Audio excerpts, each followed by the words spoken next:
It goes all the way back to Mesopotamia, one of the oldest societies discovered in the world, 6,000 years, and it has remained so long before there was Christianity. In fact, men and women tend to gravitate away from marriage, and it's because of religion and laws that force women and men to marry, because wealthy people want to expand their power, gain access to influence, etc., etc. So marriage was never about Christianity, and any good Catholic will tell you that marriage wasn't a sacrament until Jesus made it so.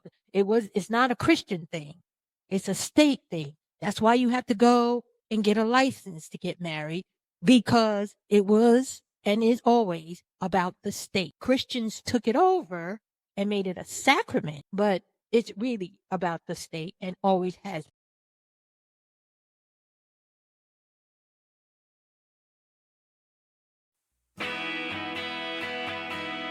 I bet you've never thought about how ancient Roman marriage laws could still be affecting your life today. Well, buckle up, because we're about to take a wild ride through history, starting with none other than Augustus Caesar. This guy wasn't just content with being the first Roman emperor. No, he decided to play matchmaker for an entire empire. And let me tell you, his Julian marriage laws were no joke. These laws weren't just some dusty old rules. They were a game changer that would shape society for centuries to come. So let's dive into this fascinating chapter of history and see how it still echoes in our world today. So what's the deal with Augustus and these marriage laws? Well, it's the 1st century BCE, and Rome is going through some major changes. Augustus is trying to clean up the mess left by years of civil war, and he's got this crazy idea that maybe, just maybe, stable families could lead to a stable empire. Now you might be wondering, what exactly did these laws say? Well, strap in because it's a doozy. First off, if you were a man between 25 and 60, or a woman between 20 and 50, you had to be married. No ifs, ands, or buts. And if your spouse died or you got divorced, sorry, but you had to remarry ASAP. Oh, and having kids? That wasn't just encouraged, it was practically mandatory. The more children you had, the more perks you got. Talk about population growth strategies. But wait, there's more. These laws weren't just about making sure everyone was hitched. Augustus had his sights set on something bigger, reshaping Roman morality. You see, he had this idea that a moral society was a strong society, and in his mind, nothing said moral quite like a good old-fashioned marriage with a bunch of kids. Let's talk about the impact of these laws. Did they turn Rome into some kind of utopia overnight?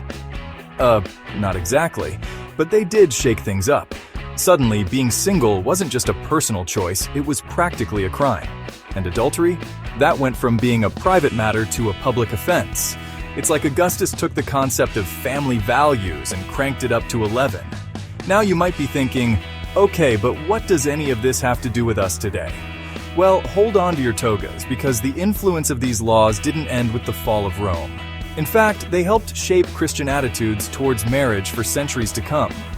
And let me tell you, when it comes to marriage laws, Christianity has been a pretty big player. But it doesn't stop there. The idea that the government should have a say in marriage, that comes straight from Augustus.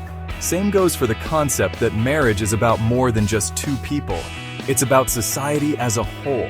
Sound familiar? It should, because these ideas are still kicking around in our laws and debates today. So next time you're at a wedding, or heck, even filling out your taxes as a married couple, give a little nod to old Augustus. Like it or not, we're still living in the shadow of his matchmaking empire.